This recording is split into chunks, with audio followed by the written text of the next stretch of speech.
खेमचंद सोलंकी साहब। जय भीम, नमो बुद्धाय। महाकारुणी तथागत गौतम बुद्ध भगवान को नमन करते हुए, बाबा साहेब आम्बेडकर नमन करते हुए आज की मीटिंग स्टार्ट करने के लिए अनुमति दी जाती, कार्यक्रम को आगे बढ़ाए। बहुत बहुत धन्यवाद माननीय खेमचंद सोलंकी साहब, आपने मुझे कार्यक्रम अनुमति दी। और इस कार्यक्रम का मैं एक बार और फॉर्मेट बता देना चाहता हूं कि बहुजन सफरनामा के नायक महाराज सयाजी राव गायकवाड़ जी के परिनिर्वाण दिवस एवं नानक चंद रत्तू जी की जयंती पर आज इस विषय में हमारे वक्तागण होंगे।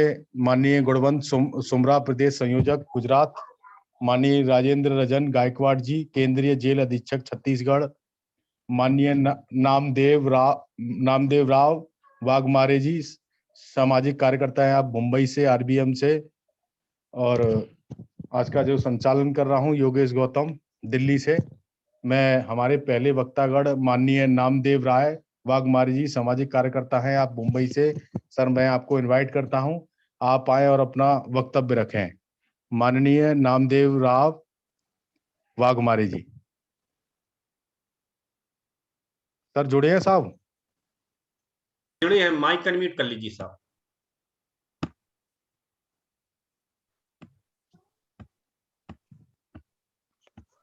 हेलो हेलो जी, आवाज आ रही है, कंटिन्यू करें सर। प्रत्येक पैन लाओ जला आवाज आ रही सर? ठीक है सर। जी, आ रही है। तथागत भगवान बुद्ध, भारतीय संविधान के निर्माता परम पूज्य डॉक्टर बाबा साहब अम्बेडकर, आज के कार्यक्रम का अध्यक्षता धर्म प्रसाद बौद्ध भारती, और आज के कार्यक्रम में सम्मिलित सभी वक्तागण और सब इस लिंक पर जोड़े गए सभी आदरणीय भाई और बहन कार्यकर्ताओं को सप्रेम देवी।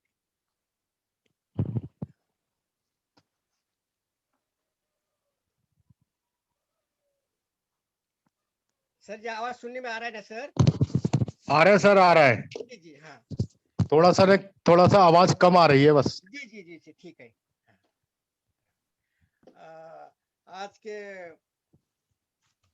आरबीएम के दैनिक व्याख्यान में लिंक पर जो चल रहा है ना, ये बहुत मुझे देखकर बहुत खुशी हो रही है, ताकि अपने देश में जितने महान पुरुष पैदा हुए उनके जीवन कार्य नया पीढ़ी के लिए भविष्य में बहुत इसका बहुत फायदा हो जाएगा। मैं भविष्य सबसे पहले आनंद व्यक्त करते हुए मैं बहुत बहुत प्रसन्नता व्यक्त करता हूँ। आज सयाजीराव महाराज गायकवाड़ का स्मृति दिन अर्थात पुण्यतिथि कहा जाता है, लेकिन हमारे इसमें स्मृति दिन ही कहा जाता है। और नानक चंद्र जी रतू जी के जन्मदिन नानक चंद्र रतू 6 फरवरी 1922 को, यानी शताब्दी वर्ष से भी चल रहा है नानक चंद्र रतू जी का। आप सबको पता है नानक चंद्र रतू जी 6 फरवरी 1922 को उनका जन्म हुआ होशियारपुर जनपद के सकरुली गांव में नानक चंद्र जी का जन्म हुआ पंजाब में। और मेरे ख्याल आप सभी को पता होगा नागपुर में चिचोली में बाबा साहब अम्बेडकर मेमोरियल निर्माण का कार्य बहुत जोर से चल रहा है।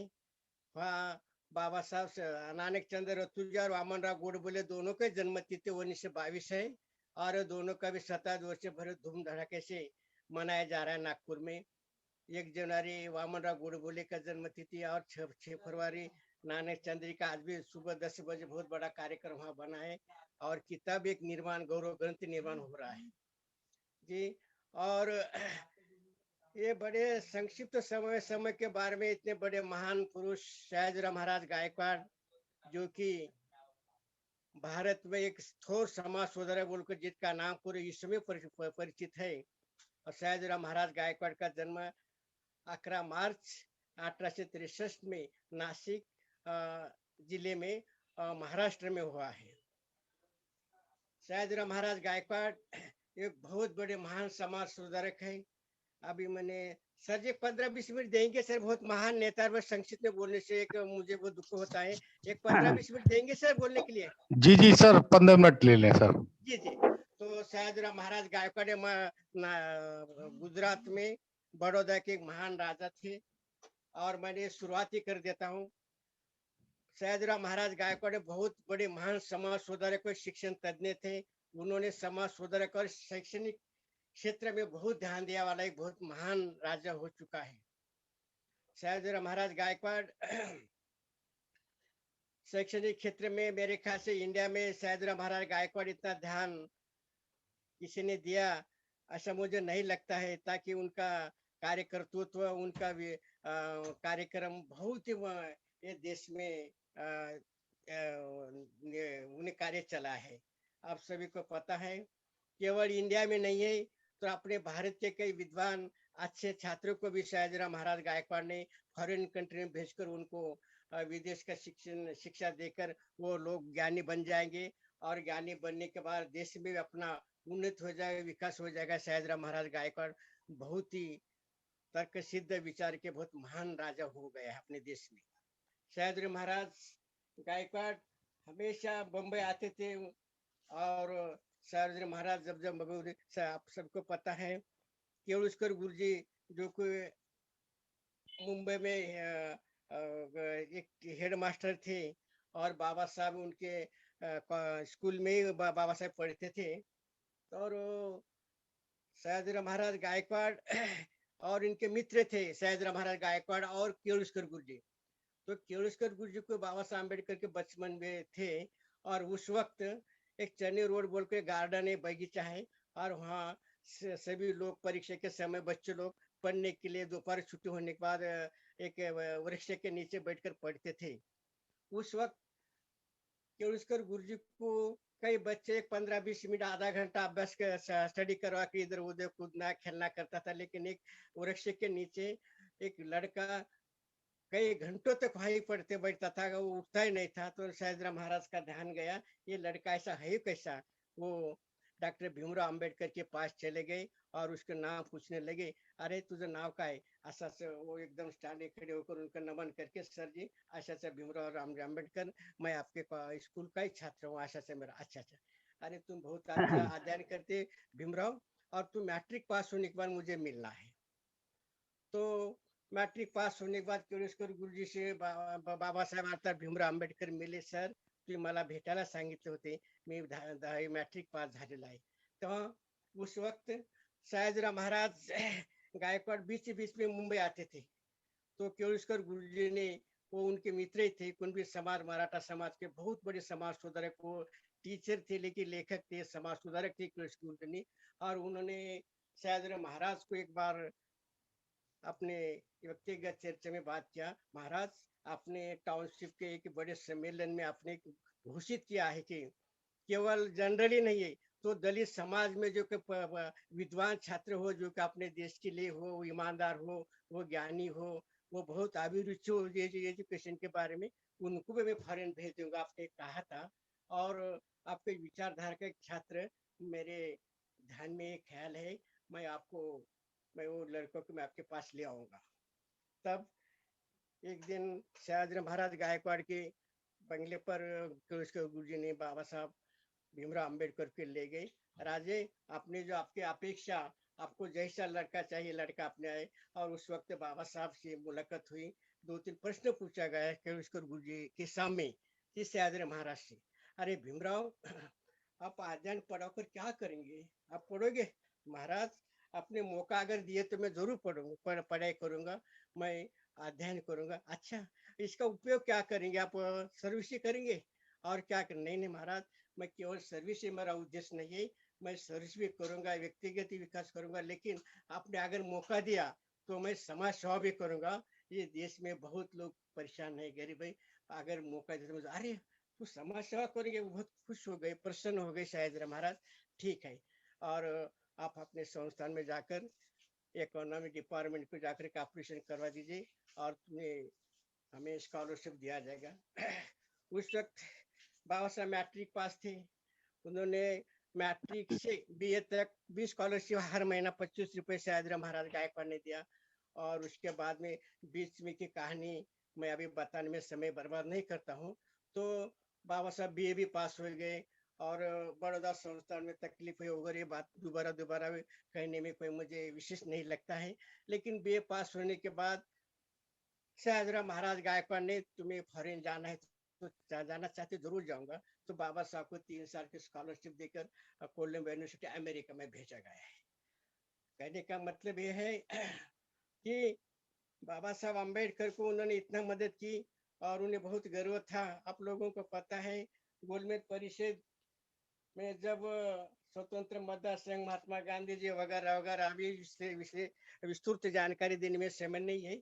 उस वक्त गोलमेज परिषद में सयाजीराव महाराज गायकवाड़ भी वहाँ उपस्थित थे और बाबा साहब अम्बेडकर दलितों की समस्या के बारे में, आजादी के बाद यह भारत के दलित समाज को क्या मिलेगा, उनका अधिकार क्या रहेगा, उनका स्थान क्या रहेगा, इस विषय पर बाबा साहब ने अंग्रेज लोगों के, वो राम सिंह मेकड़ो, जो बड़े बड़े लोग थे उनके सामने पेश किया और सयाजीराव महाराज बहुत प्रसन्न हो गए। अरे भीमराव, मेरे मन में जो था वही तुम्हें वो कहा है। और बहुत में बधाई बधाई बोलकर बाबा साहब को उन्होंने बधा दी।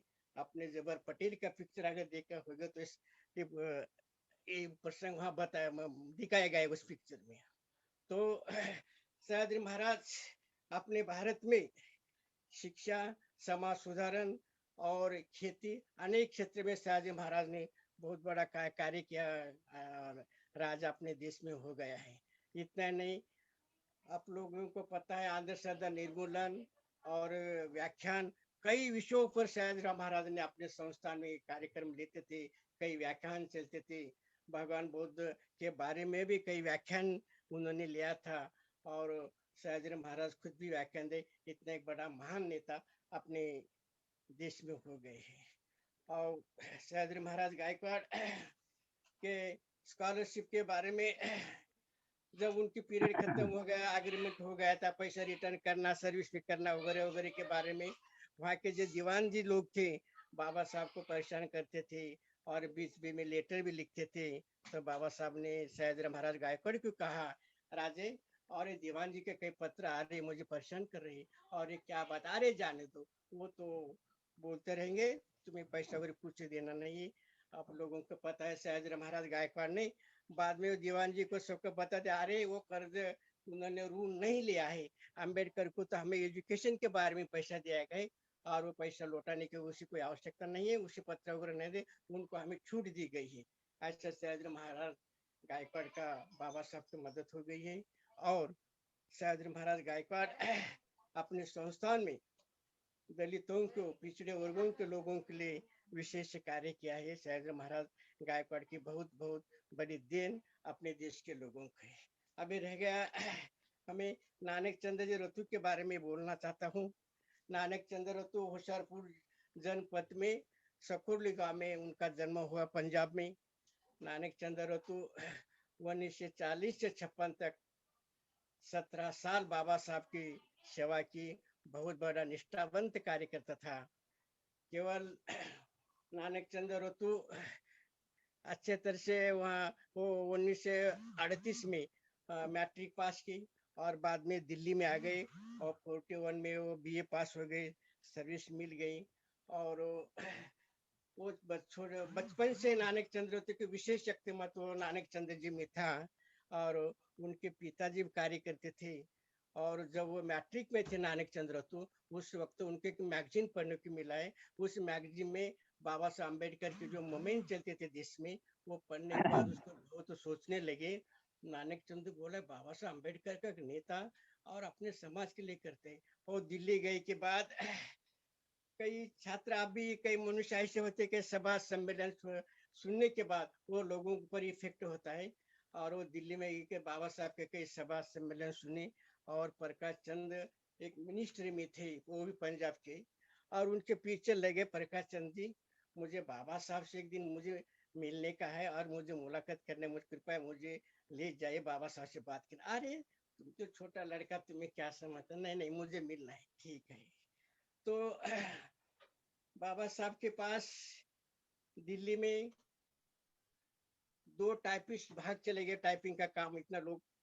बाबा साहब डेली 50 से 60 पेज डेली लिखते थे बाबा साहब। और ऐसे बात करते करते बाबा साहब के बंगले में मिनिस्ट्री में काम करने वाले, चाहे पढ़े लिखे हो, वो सामान्य हो, अनपढ़ हो, लेकिन बाबा साहब के मिलने के लिए लोग बहुत जाते थे। सर प्रकाश चंद्र जी बाबा साहब के हमेशा बंगले पर जाते थे, समाज कार्य के बारे में डिस्कस करते थे और कुछ कुछ अपने मिनिस्टर के बारे में बताते थे। एक दिन बाबा साहब ने कहा, अरे प्रकाश चंद, मुझे एक टाइपिस्ट लड़का चाहिए, अगर है तो मुझे बताना। अच्छा अच्छा, मिल जाएगा सर। एक दिन नानक चंद्र रतु से प्रकाश चंद्र ने कहा है, अरे रतु इधर आ जाए, तुम्हें जो कहा ना तो तुम्हारा तमन्ना पूर्ण हो जाएगी। बाबा साहब के बंगले पर आज हमें जाना है और टाइपिंग का काम करने के लिए टाइपिस्ट है, तुम काम करोगे? यस मैं करूंगा। एक दिन प्रकाश चंद्र जी और नानक चंद्र बाबा साहब के बंगले पर गए और बाबा साहब अपने टाइपिस्ट की बात की थी, ये लड़का बहुत अच्छा है, एक काम करेगा। अच्छा अच्छा अच्छा, क्या नाम? नानक चंद्र। तो कहाँ से आया? अच्छा, ये देखो नानक चंद, मेरे पास इसके पहले 2 लड़के भाग गए, मेरे काम देख कर, मेरा राइटिंग ये देखो ढेर से ढेर सारा पड़ा है। तो नानक चंद्र, नहीं सर, मैं बिल्कुल काम करूंगा और मुझे खुशी है। अरे लेकिन तुम्हें पेमेंट कितना देना है? वेतन कितना? ना ना ना ना, मुझे वेतन नहीं चाहिए। अगर वेतन चाहिए तो और कुछ लड़का मैं आपको ला के दूंगा टाइपिस्ट, मेरे कई मित्र है। ना ना ना, मैं पेमेंट नहीं लूंगा, आपका सेवा यही मेरा पेमेंट है, यही मेरा वेतन है, मैं नहीं लूंगा। अच्छा, हाथ जोड़कर बाबा साहब को नमन। अरे ये तो लड़का बहुत दीवाना है, ऐसा कैसा है? नहीं नहीं साहब, मैं विदाउट पे मैं आपके पास टाइपिंग का काम करूंगा। नानक चंद्र तो ऑलरेडी सर्विस पर थे मिनिस्ट्री में। उस वक्त वो क्लार्क और बाद में एमए हो गए, बाद में अफसर बन गए, लास्ट में तो असिस्टेंट सेक्रेटरी पोस्ट पर रिटायर हो गए। तो दिन भर मिनिस्ट्री में नानक चंद्र तो काम करके अफसर के बड़े पोस्ट पर, और 5 बजे ऑफिस छूटने के बाद बाबा साहब के बंगले पर आते थे और ये पूरा टाइपिंग का काम करवा कर रात 10 साढ़े 10 बजे निकल जाते थे। और ये समय है 41 to 56।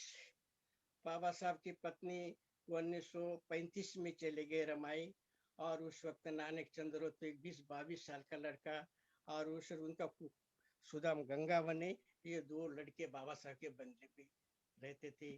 और नानक चंद्र तो केवल टाइपिंग का काम नहीं है, तो बाबा साहब को मालिश करना, उनकी सेवा करना, बाबा साहब का हाथ पाँव, ये सब उन्होंने, जैसा एक आधा अपने पिताजी का सुपुत्र सेवा करता है, ऐसा बाबा साहब की सेवा उन्होंने साफ की। समय का ध्यान रखें। तो नानक चंद्र तो बड़े दिल से सेवा करते थे। और नानक चंद्र का संपर्क में मैंने कैसा, ये भी मैं अंत में 5 मिनट बता दूंगा। नानक चंद्र की सेवा और उसकी निष्ठा देखकर बाबा साहब बहुत प्रसन्न होते थे। और मेरे बच्चे से भी ज्यादा ये लड़का सेवा करता है बाबा साहब, क्योंकि हमेशा याद करते थे। और अब सबको पता है बाबा साहब के बुदान ये धम्म किताब भी पूर्ण उन्होंने टाइपिंग किया। बाबा साहब का पिताजी से भी ज्यादा उन्होंने सेवा की ही, इतना नानक चंद्र का उस पर प्यार करते थे। बाबा साहब के सभी किताबें उन्होंने टाइप की। और मुझे कहने का मतलब, मैं 5 मिनट लेता हूँ। एक बाबा साहब शताब्दी वर्ष 92 में एल.आर. बाली का भीम पत्रिका पंजाब से कुछ छपाई जाती, ऐसे थे हमारे बाबा साहब लेखक नानक चंद्र रतु। वे पढ़कर मैं परेशान हो गया, ऐसा इतना महान बाबा साहब के संपर्क में नानक चंद्र रतु नाम का आदमी दिल्ली में है। मैं तुरंत एल.आर. बाली के पत्र लिखा कर नानक चंद्र जी का टेलीफोन नंबर वगैरह एड्रेस मिल गया और उसके संपर्क में आ गया हूँ। मैं राजधानी महाराष्ट्र में ये चाइल्ड कंपनी, एसओसी कंपनी, हमारी शताब्दी वर्ष में एक प्रोग्राम रखा था। नानक चंद्र रतु जी को हम दिल्ली से हवाई जहाज से लाए और कई प्रोग्राम रखा गया। और नानक चंद्र रतु जी के भाषण सुनकर सभी लोग हैरान हो गए, रोने लगे। बाबा साहब के यादगारी, बाबा साहब का संपर्क, बाबा साहब अध्ययन कैसे करते थे, ये सब नानक चंद्र रतु से जानकारी मिली। और ये एक भाषण से पूरे महाराष्ट्र में चर्चा हो गई, न्यूज़पेपर में आने के बाद।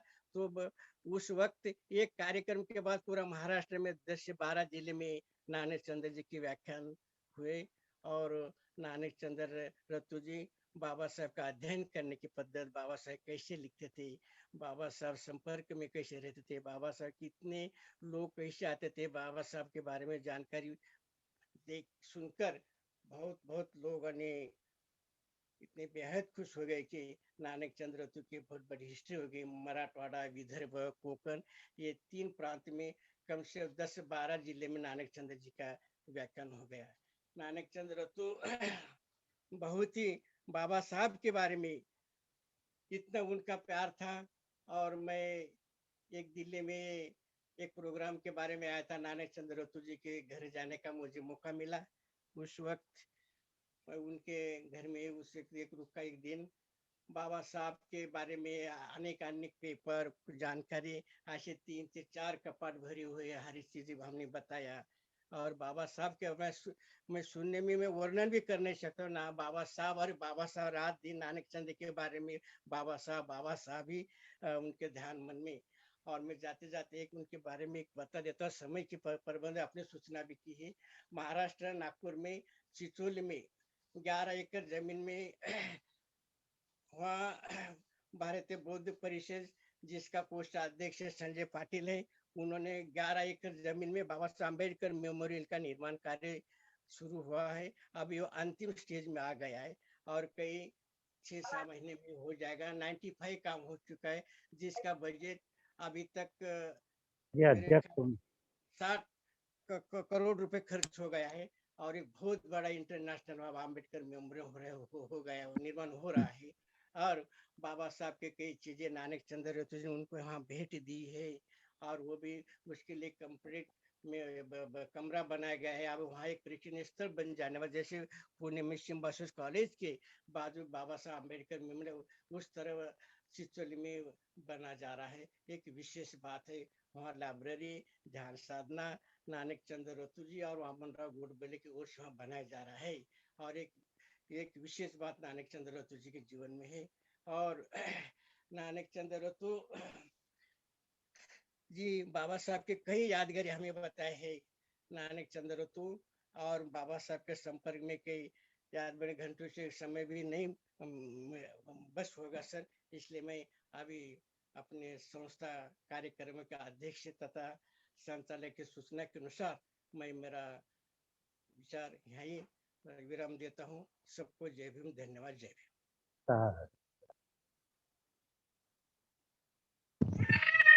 बहुत बहुत धन्यवाद साहब।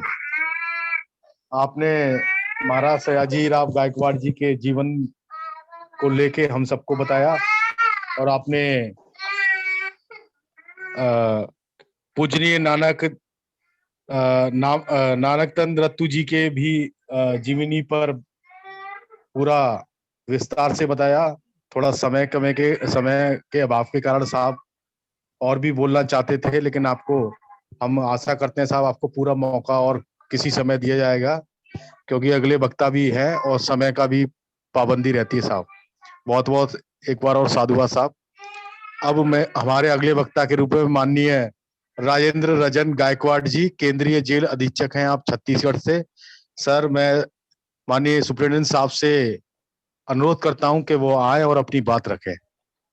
जय भीम, नमो बुद्धाय और सभी हमारे आयोजकों का शुक्रिया जो बहुजन सफरनामा जैसे ऐतिहासिक एक कार्यक्रम को चला रहे हैं, जिसमें हमारे बीच जो वक्तागण आते हैं उन लोगों के अनुभव, उनका जो अध्ययन है हमारे घर बैठे सबको मिल जाता है।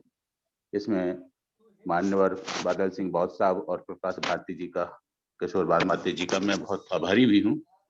और हमारे जो संचालन कर रहे हैं भाई, बहुत सच्चा संचालन कर रहे हैं। मेरे पूर्व जो वक्ता अपने बात विस्तार से रखे हैं उनका भी साधुवाद, क्योंकि उनका अध्ययन मुझसे बहुत अधिक ज्यादा है। और मैं हमेशा 2 बातें अपने में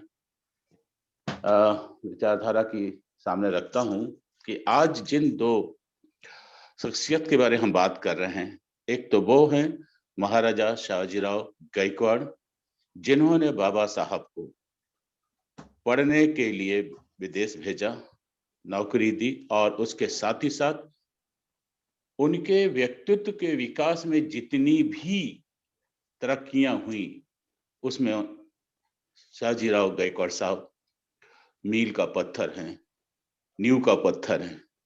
एक शख्सियत तो ये हैं जिनको हम सबका नमन है। और ये कहा जाता है कि अगर वो नहीं सपोर्ट करते समय पर तो शायद उतनी सहूलियत बाबा साहब को पढ़ने लिखने में नहीं होती। आज उनकी पुण्यतिथि है। सभी लोग जानते हैं कि 8 मार्च 1875 को वो महाराजा बड़ौदा के बने और उनका जो लंबा समय निकला वो 6 फरवरी 1939 तक रहा।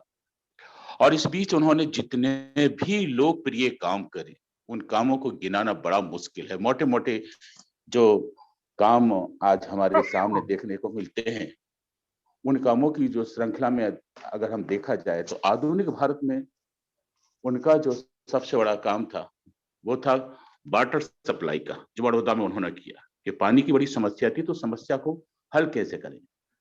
महाराजा साहब की जो सबसे बड़ी खासियत थी, फिलॉसफी थी, वो ये थी कि आम आदमी, वंचित आदमी किस तरीके से समानता से जिए, शान से जिए, सुख से जिए। ये जो सोच अंग्रेजों के बाद भारतवर्ष में जब अंग्रेजों के साथ साथ जब आई तो हम लोगों में एक जागृति पैदा हो गई कि कोई तो है हमारा मसीहा, और वही एक भावना थी जिसकी वजह से उन्होंने बाबा साहब को सहयोग किया। दूसरा, उन्होंने जो बड़ा काम किया, यूनिवर्सिटी बनवाए, शिक्षा का महत्व दिया, पार्क भी उन्होंने बनवाए।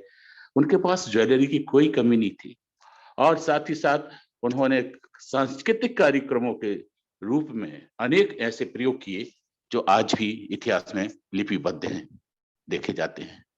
तो मैं बार बार उनके कामों को जितना भी गिनाऊंगा कम होगा, क्योंकि सोशल मीडिया पे बहुत सारे डिटेल्स पड़े हुए हैं। आप लोग इत्मीनान से पढ़ेंगे, समय की बाध्यता है, एक बात को बार बार दोहराना मुझे उचित प्रतीत नहीं होता। दूसरे व्यक्ति जो उनसे भी बड़े मैं समझता हूं कि लेखक, लिपिबद्ध और सलाहकार, सहयोगी, और मैं कहूं कि बाबा साहब ने उनको जितना सम्मान दिया नानक चंद रतुल जी को, और उन्होंने बाबा साहब को जितना जीवन समर्पित किया, उनकी जब किताबों को हम देखते हैं, पढ़ते हैं, जो 1999 में आई हैं, और उनके कई और भी संस्करण हैं जिन्होंने बाबा साहब के बारे में लिखा है कि जब वो आखिरी समय में थे तब वो उनकी स्थिति क्या थी, और जब वो अपने युवा में थे तब क्या थे, वकील बन के जब जाते थे तब क्या होते, पारिवारिक जीवन में बाबा साहब का कैसे जीवन चलता था। ये चश्मदीद गवाह रत्तू जी हैं, नानक चंद साहब हैं। इन दोनों को हम देखें कि अगर इधर उन्होंने सहयोग नहीं दिया होता बाबा साहब को, और इधर उन्होंने लेखनी को लिपिबद्ध नहीं किया होता, तो जो बाबा साहब का फिगर, कृतित्व का, व्यक्तित्व का संसार में देखने मिल रहा है, समझने मिल रहा है, पढ़ने में वो शायद नहीं मिलता। अब बात आ जाती है हमारे बहुजन सफरनामा की, कि जितने भी हम महापुरुषों का योगदान, संघर्ष, सहयोग और जागृति का अनुभव करते हैं, अध्ययन करते हैं, वो क्यों करते हैं, ये प्रश्न है। तो मैंने कई बार सुना है प्रकाश जी को, बादल सिंह साहब को, किशोर भाई जी को, कि अब हमको क्या करना है। एक तरफ उनका त्याग, उनका इतिहास, और दूसरी तरफ हमारा युग, हमारी जिम्मेदारी, हमारी चुनौतियां और हमारा व्यक्तित्व, वो क्या है। तो देखने में आएगा, समझने में आएगा कि वो कुछ भी नहीं है। बड़े दुख के साथ कह रहा हूं, क्योंकि जो चीज जैसी हमको बाबा साहब ने देनी चाहिए थी, चाहे वो एकता का मामला हो, चाहे वो शिक्षा का हो, चाहे वो सपनों का भारत हो जहां पर सब लोग समान हो, वो चीज अभी नहीं है, दुर्लभ है, और अब तो छिनती भी जा रही है, ऐसा लग रहा है। आरक्षण मिला वो छिन जा रहा है, नौकरियां मिली वो छिन जा रही हैं, जमीनों पे आपके कोई कब्जे नहीं है, व्यापार आपके पास है नहीं, और देखा जाए तो उत्पीड़न की, अपराधों की जो श्रृंखला दिनों दिन बढ़ती जा रही है, उससे हमारा अस्तित्व ही खत्म होने को आया है। धन्यवाद फिर से मैं कहता हूं हमारी आयोजकों के, कि वो इन इतिहास पुरुषों को सुना के, पढ़ के और समझा के इस डिस्कशन में सबको शेयर करके ये जताना चाहते हैं कि जागो और कुछ करो, ताकि उनका त्याग, तपस्या और जो योगदान है वो हमारे समाज के लिए वरदान साबित हो।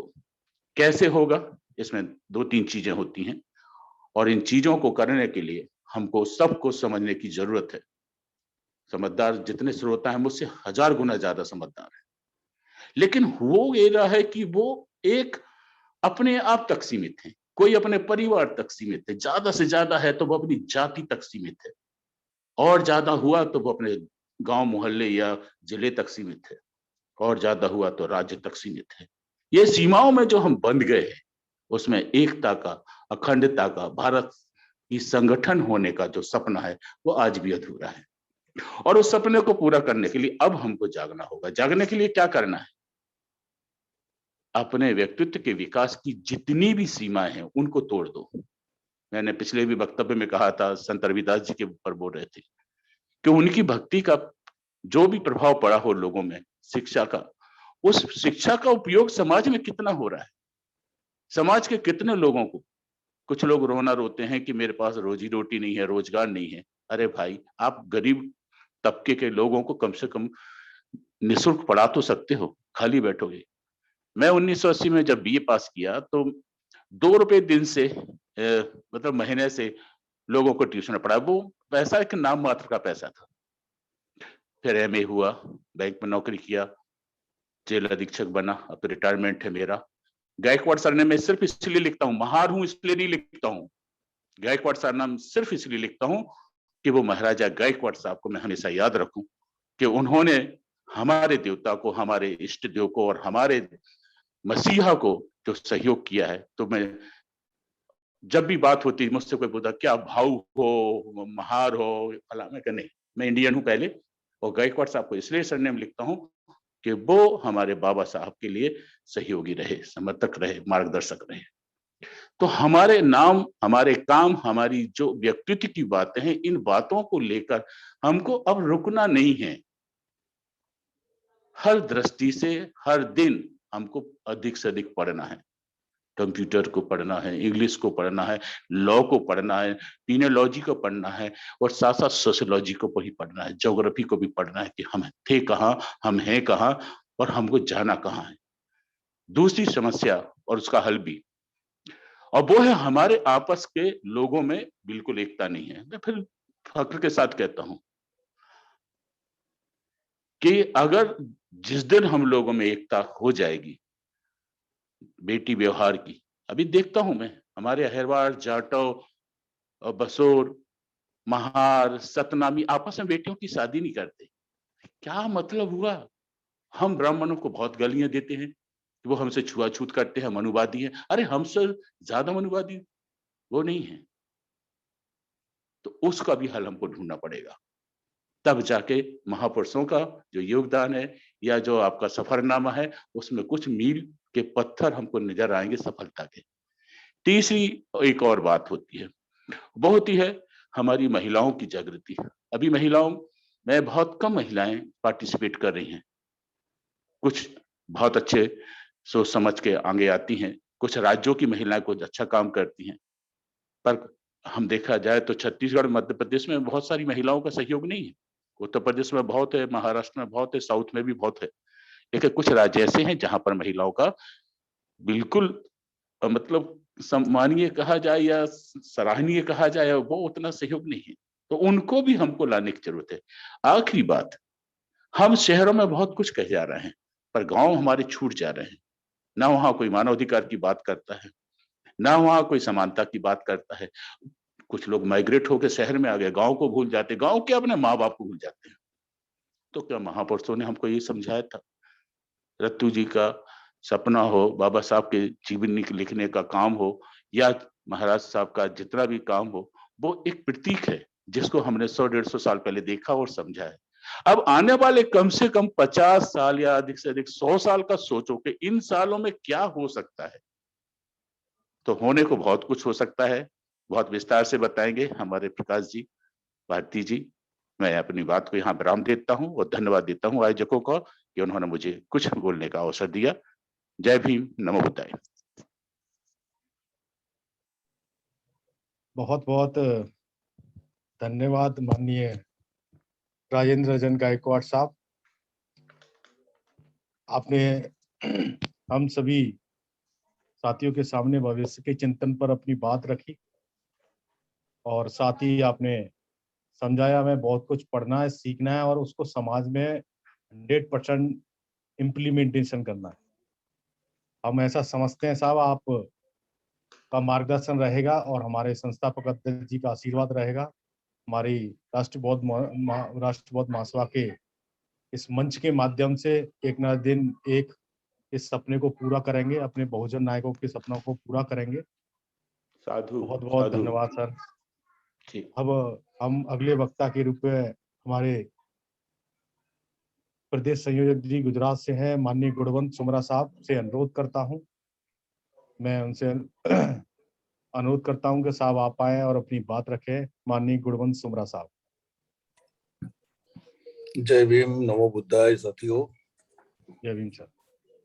आज हमारा विषय है बहुजन सफरनामा के नायक महाराजा सयाजीराव गायकवाड़ जी के परिनिर्वाण पर उनके बारे में चर्चा हो, और नानक चंद दत्तू जी जो बाबा साहेब अम्बेडकर के करीबी सहयोगी रहे,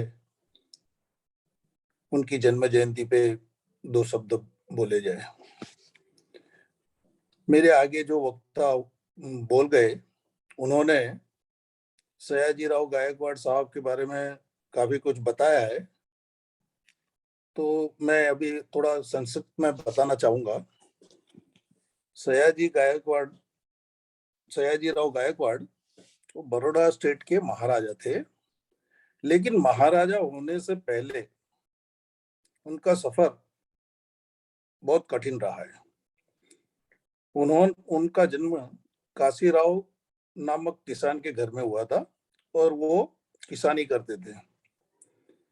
और उस टाइम में अंग्रेजों के जो कानून थे उसके हिसाब से जहां भी जो भी राजा पुत्रविहीन निधन हो जाता था जिसका, तो उसके राज्य को ये लोग खालसा कर लेते थे। तो सयाजी राव जी को उनका बचपन का नाम था गोपाल राव, उनको दत्तक लिया गया था। वो बिल्कुल अनपढ़ थे, दत्तक लिया गया था और बाद में इनको महाराजा बनाया गया और उनको सयाजी राव नाम दिया गया। वो सयाजी राव तृतीय है। अब वो जब अनपढ़ थे तो उनको पढ़ाई के प्रति बहुत रुचि थी, लेकिन कुछ कारण हो सकते हैं कि जिसकी वजह से वो अनपढ़ रह गए। उन्होंने जैसे ही यहाँ बड़ौदा स्टेट के महाराजा के रूप में भार संभाला, उन्होंने खूब अध्ययन किया। उन्होंने काफी पढ़ाई की और पढ़ाई के प्रति उनका खूब लगाव रहा है, और उसके चलते महाराजा ने बाबा साहब अम्बेडकर को भी पढ़ने के लिए अमेरिका और लंदन भेजा। और उनके ज्ञान के प्रताप से जो बाबा साहब ने इनसे शिष्यवृत्ति या वजीफा लिया था, वो वजीफा से जो पढ़े और उससे जो उनको ज्ञान प्राप्त हुआ, तो उसके फल आज हम चख रहे। बाबा साहब वहाँ जो पढ़ के आए, उनके ज्ञान के हिसाब से उन्होंने भारत का संविधान बनाया, हमारे लिए हक जुटाए। और एक और खास बात है कि जब बाबा साहब अपने हकों के लिए लड़ रहे थे, तब लंदन में 1930 के आसपास महाराजा सयाजीराव गायकवाड़ और उनकी धर्मपत्नी दोनों लंदन में थे, और उन्होंने देखा बाबा साहब को अंग्रेजों से अंग्रेजी में बहस करते हुए। और तभी महाराजा गायकवाड़ ने एक चीज बताई अपनी महारानी को। बोला, देखो मैंने जो शिष्यवृत्ति दी है वो कितनी बड़ी काम आई है। एक हमारा भारतीय नागरिक अंग्रेजों से कैसे जूझ रहा है, तो कितने बढ़िया तरीके से तर्कबद्ध तरीके से अपनी बात रख रहा है, और उन्होंने वो बात भी मनवाई थी। तो ऐसे थे हमारे बाबा साहब, और वो बाबा साहब को जो शिष्यवृत्ति दी वो ऐसे थे सयाजीराव गायकवाड़ साहब। सयाजीराव गायकवाड़ साहब ने अपने टाइम में सोशल रिफॉर्म्स, सामाजिक सुधार के लिए बहुत कार्य किया। उन्होंने 1893 में अपने राज्य में प्राथमिक शिक्षा मुफ्त और कंपलसरी करवाई थी। 1906 में उन्होंने समग्र राज्य में उसको कंपलसरी कर दिया था। हमारे अहमदाबाद शहर में गायकवाड़ हवेली है, उनकी जो हवेली है, तो हम लोग जो गायकवाड़ के राज में रहे हैं, हमारे जो पूर्वज रहे हैं, तो उनका जो ये कंपलसरी एजुकेशन का जो पॉइंट था, उसके हिसाब से हमारे काफी लोग पढ़ लिख गए, और वो पढ़ लिख गए तो हम लोग भी कहीं जाके केंद्र सरकार में गेजेटेड ऑफिसर बन गए। तो इनके जो शिक्षा के प्रति जो रुचि थी और अपनी प्रजा को अच्छी शिक्षा देना, वो उनका रवैया था, उसकी वजह से उसका फायदा हम लोगों को भी मिला है। उन्होंने बाल विवाह, अपने राज्य में बाल विवाह बंद करवाए थे, फिर विधवा विवाह को कानूनी जामा पहनाया। उन्होंने 1881 में 8 कन्या विद्यालय बनाई थी और एक स्त्री शिक्षक अध्ययन महाविद्यालय बनाया था। ऐसे बड़े बड़े काम किए थे इन्होंने। 1925 में उन्होंने अपने महल लक्ष्मी विलास, आप कभी भी बड़ौदा जाओ तो बड़ौदा में देखिए, आजकल वडोदरा बोलते हैं उसको, वहां लक्ष्मी विलास पैलेस है, वो उनका महल है। उन्होंने 1925 में वहां सभी जाति के लोगों को इकट्ठा करके साथ में भोज करवाया था। तो जो छुआछूत है उसके विरुद्ध थे, वो छुआछूत दूर करना चाहते थे। उनका अभिगम बहुत मानवीय था और उन्होंने अछूतों को मंदिर में प्रवेश दिलवाने तक का भी कार्य किया है। फिर आपने सुना होगा कि बड़ौदा स्टेट की रेलवे लाइन भी थी।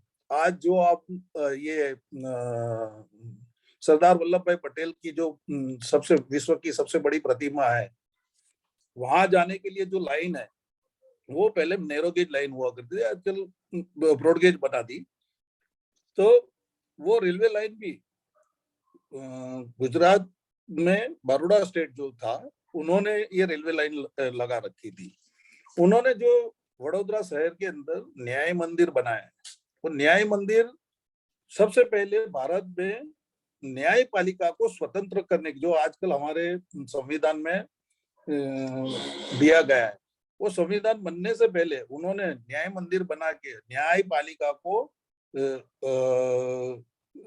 पॉलिटिक्स से दूर रखा था, उसको स्वतंत्र दिए बनाया हुआ था। फिर उनका बैंकों के प्रति भी रवैया बहुत बढ़िया रहा। उन्होंने 1908 में बैंक ऑफ बड़ौदा की स्थापना की थी, जो आज भी बहुत बड़ी बैंक कहलाती है। उन्होंने जो बड़ौदा में महाराजा सयाजीराव यूनिवर्सिटी बनाया था, वो यूनिवर्सिटी आज भी विश्वविख्यात है। तो ऐसे समाज सुधारक थे हमारे राजा। उनका परिनिर्वाण 6 फरवरी 1939 को हुआ था, और उनको नमन करते हुए, उनके ये कार्य को देखते हुए हमारे बाबा साहब हमारे को मिले, तो उनको नमन करते हुए मैं उनको श्रद्धांजलि देना चाहूंगा। उसके बाद बात है नानकचंद दत्तू जी की। नानकचंद दत्तू जी आगे जैसे वक्ताओं ने बोला, वो बाबा साहब अम्बेडकर के बहुत करीबी सहयोगी रहे। उन्होंने बाबा साहब की खूब सेवा की, बाबा साहब के कार्यों में खूब मदद की है, और बाबा साहब के अंत समय तक उनकी सेवा करते रहे। और वो केंद्र सरकार की नौकरी भी करते थे, साथ में बाबा साहब को सहयोग भी करते थे। जैसे हमारे दूसरे सहयोगी ने बताया कि वो टाइपिंग वर्क वगैरह करते थे, जिसका वो कोई पैसा भी नहीं लेते। तो इससे हमारे बाबा साहब की जो लेखनी है और संविधान बनाने की जो प्रक्रिया थी, उसमें बहुत सहयोगी रहे। नानकचंद दत्तू जी 29 फरवरी 1980 में केंद्र सरकार के अंडर सेक्रेटरी के पद से निवृत्त हुए थे, और उनका परिनिर्वाण हुआ था 15 सितंबर 2002 में।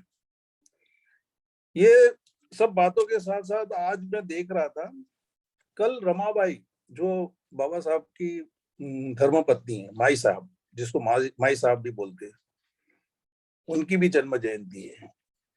तो आज मैं उनको भी वंदन करना चाहूंगा। और ये वक्तव्य के साथ जो मैंने बोला, ज्यादा समय ना लेते हुए मैं अपनी वाणी को विराम देना चाहूंगा। जय भीम, नमो बुद्धाय। बहुत बहुत धन्यवाद। अभी हम सभी साथियों ने माननीय गुणवंत सुमरा साहब को, प्रदेश संयोजक है गुजरात से, उनको सुना, और साहब ने सयाजीराव गायकवाड़ जी के जीवन पर विस्तृत जानकारी दी, और माननीय पूजनीय रत्तू साहब जी को भी उन्होंने बखूबी बताया। मैं एक बार और बहुत बहुत धन्यवाद देता हूं समय निकालने की साहब। अब हमारे आज वेबिनार की अध्यक्षता कर रहे माननीय खेमचंद सोलंकी साहब से मैं अनुरोध करता हूं कि वो अपने अध्यक्षीय उद्बोधन रखें। माननीय खेमचंद सोलंकी जी।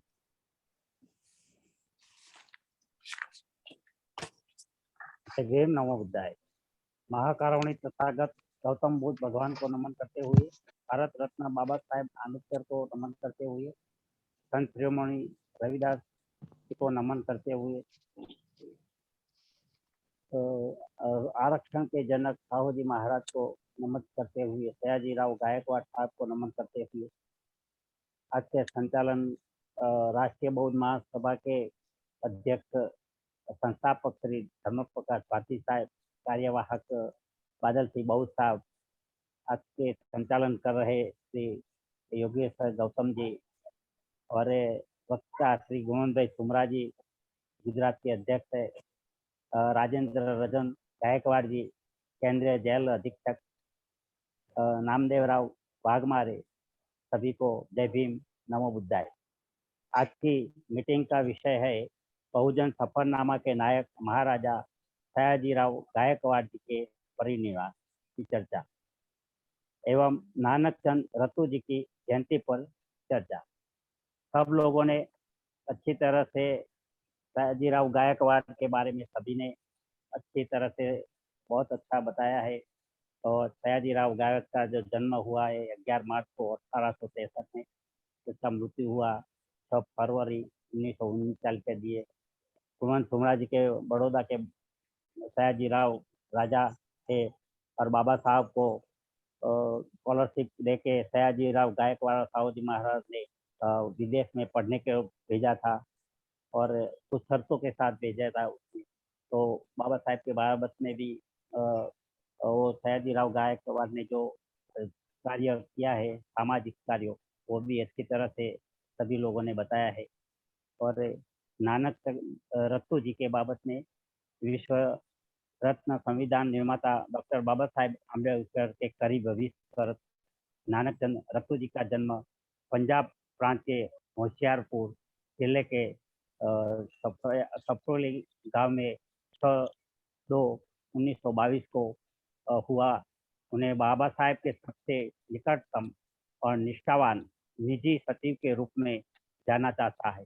उन्होंने अपना परिवार, व्यक्तिगत लाभ, सरकारी नौकरी, महत्वाकांक्षा और आकांक्षाओं को कंधे का भार करके करीब 70 साल तक 3/1/1940 से बाबा साहेब के महापरिनिर्वाण समय 6/56 तक बाबा साहेब को सेवा में प्रदान किया।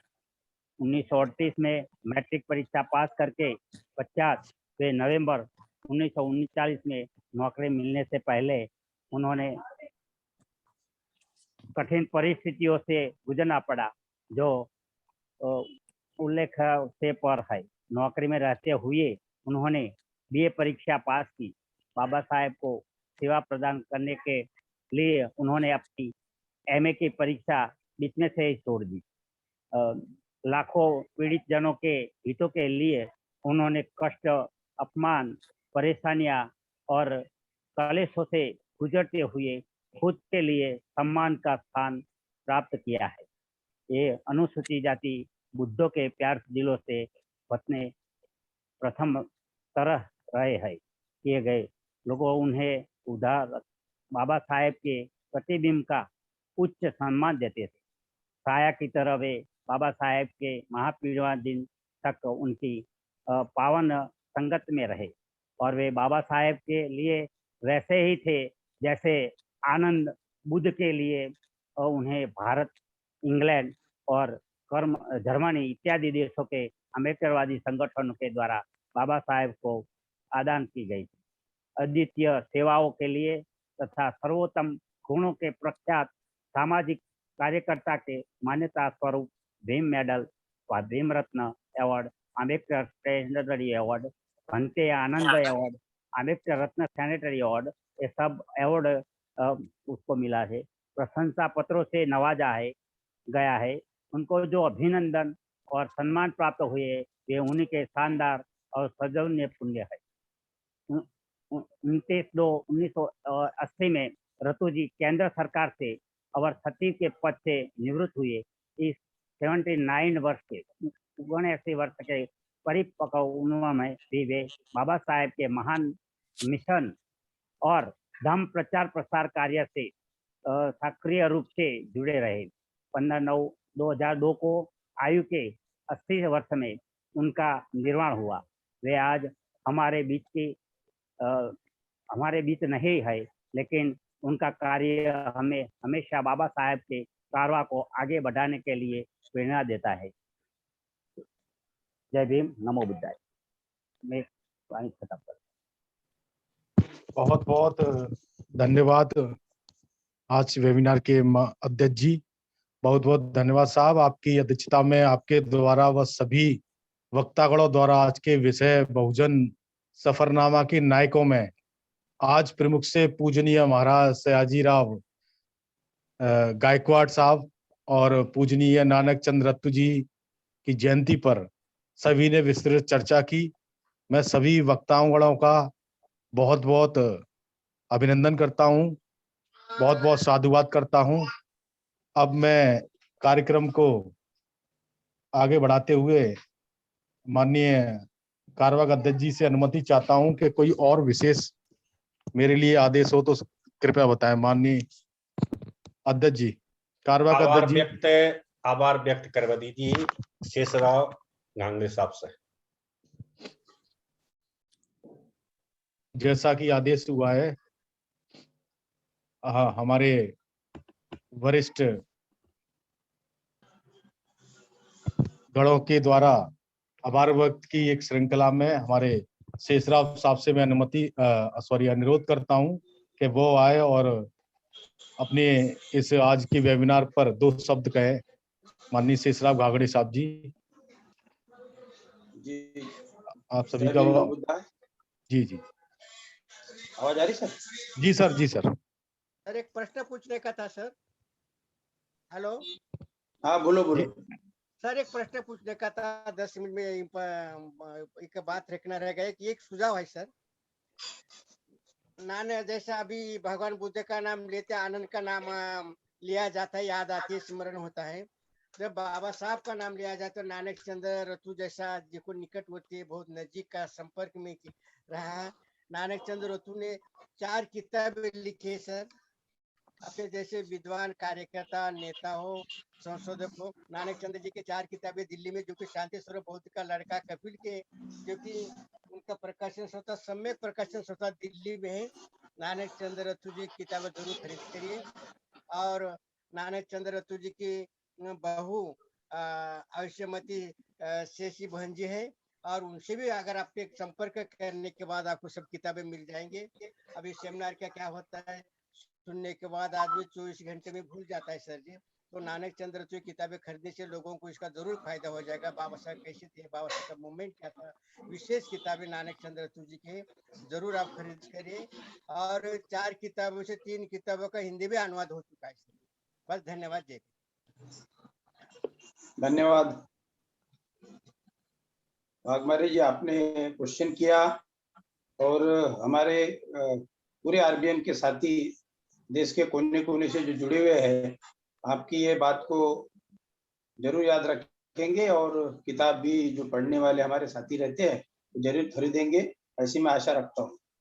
धन्यवाद। तो आज का वेबिनार में जो हमारे देश के कोने कोने से साथी जुड़े हैं और हमारे संस्थापक अध्यक्ष जी धर्म प्रकाश भारती और कार्यवाहक अध्यक्ष हमारे बादल सिंह बौद्ध जी और आज के संचालनकर्ता मुकेश गौतम जी, इन्होंने बड़े अच्छे से गौतम जी ने इस कार्यक्रम को पूरा किया है। और ये तो हमारा रोज 8 बजे कार्यक्रम रहता ही सारे महापुरुषों के बारे में। इस बहुजन सफरनामा के अंदर हम लोग ये दिन ब दिन उन महापुरुषों को याद करते हैं ताकि जन जन तक उनकी कार्य की चर्चा हो और उस चर्चा से समाज में परिवर्तन हो, यही हमारी पूरी जिज्ञासा है।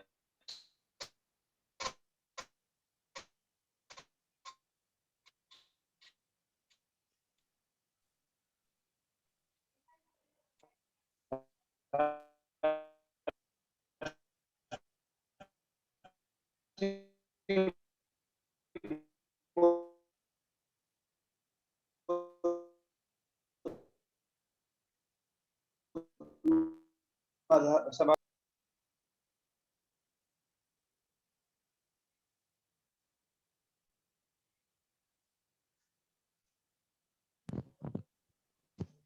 नेटवर्क प्रॉब्लम है साहब की, मुझे लगता है 1-2 मिनट का टाइम दे, वो दोबारा जुड़ जाएंगे। तो फोन आया था बीच में, डिस्टर्ब हो गया। जी साहब कंटिन्यू करें। पुणे से फोन आया था तो इसलिए डिस्टर्ब हो गया थोड़ा। तो मैं यही कहना चाहता हूँ कि आज के वेबिनार में हमारे राष्ट्रीय बौद्ध महासभा के माध्यम से सारे महापुरुषों का हम बोलबाला इसलिए कर रहे हैं कि उनकी जो जीवनी है, उनके विचार है, उन्होंने जो जो संघर्ष अपने अपने जीवन में किया है वो जन जन तक जाए, इसीलिए हम लोग ये वेबिनार से हमारे बादल सिंह बौद्ध जी ने ये बड़ा अच्छा एक भोजन सफरनामा के माध्यम से इस श्रृंखला की है। तो उनका तो बहुत बड़ा समझ लीजिए योगदान है, उनके लिए साधुवाद। और आज के इस वेबिनार में हमारे साथी सोलंकी जी गुजरात से और सुमरा जी गुजरात से और नामदेव वाघमारे जी, गायकवाड़ जी, जिन्होंने अपने अपने वक्तव्य रखे, इन सभी का मैं धन्यवाद देता हूँ, धन्यवाद करता हूँ कि इन्होंने अपने हिसाब से जो जो उनकी जीवनी पर बात रखनी थी उन्होंने बखूबी रखी और सारे लोगों ने सुनी। इसके लिए सभी का मैं धन्यवाद अदा करता हूँ। और इसके बाद में हमारे बादल सिंह जी जो बताएंगे उसके आगे की कार्रवाई हमारे गौतम साहब करेंगे, ऐसी मैं आशा करता हूँ। जय भीम, नमो बुद्धाय। बहुत बहुत धन्यवाद साहब। बहुत बहुत साधुवाद माननीय महासचिव जी। कल का विशेष अनुरोध है, कल समर्पित त्यागमूर्ति माता रमाई जयंती है, तो कल 7 बजे से स्पेशली रखा गया है। सोमवार भी है, 8 बजे से हमारा संविधान चलेगा और हमारी जो बहनें हैं कल वो अपना माता रमाई के क्या जलवे समर्पण पे बात रखेंगे। और 8 तारीख को आचार्य जी का है। उत्तराधिकारी लोग भी हैं साथ में। कल हम आए थे, अभी हम बैठे थे। साहब अभी सफर में हैं, चर्चा कर रहे हैं। तो कल सभी साथियों से अनुरोध है कि माता रमाई की जयंती पर अधिक से अधिक साथी जुड़ने का कष्ट करें। 1 घंटे का स्पेशल 7 से 8 माता रमाई जयंती पर 4-5 बहनें अपनी बात रखेंगी। 8 तारीख को आचार्य जी का रहेगा और विशेष मार्गदर्शन रहेगा। सभी साथी अधिक से अधिक से साथियों को जोड़ें। आचार्य जी का बहुत कम लग पाता है, बार बार उनका हम नहीं लेते हैं क्योंकि हमें नए साथियों को भी तैयार मीटिंग चल रही है और कान में सुन रही थी। 13 तारीख रोज को 8 बजे स्पेशल चलती है शाम को। संस्थापक जी का रहेगा, उसके लिए आप साथियों को बताएं। यही बात रखकर मैं आप सभी से अनुरोध करता हूं, आप कल के लिए 7 बजे से तैयार होकर बैठें। और आज जितने भी साथी जुड़े हैं उन सभी साथियों ने आज महाराजा गायकवाड़ साहब को हम मान वंदना में सादर श्रद्धांजलि अर्पित करते हैं और बाबा साहब के अति निकट सेक्रेटरी पीए और विश्वसनीय नानक चंद रत्तू जी की, जैसे बाघमारे साहब ने कहा, 3 किताबें मेरे पास हैं और उनमें से मैंने काफी कुछ पढ़ा भी है। नानक चंद रत्तू के द्वारा अनछुए पहलुओं पर बात रखी गई है। वो तीनों किताबें मेरे पास हैं। उसमें एक किताब में कवर में पीछे बाबा साहब और रत्तू जी का फोटो है, उनके कंधे पे हाथ रख के वो चल रहे हैं। तो आप सभी के लिए वो किताबें पढ़नी चाहिए समय निकालकर। और अब मैं संचालक जी से अनुरोध करता हूं कि आज के कार्यक्रम को सभ्य सत्ता से समापन की ओर ले जाएं। मैं सभी के माइक ओपन परमिट कर रहा हूं। अपने माइक पुनः ओपन कर रहे हैं सभी साथी।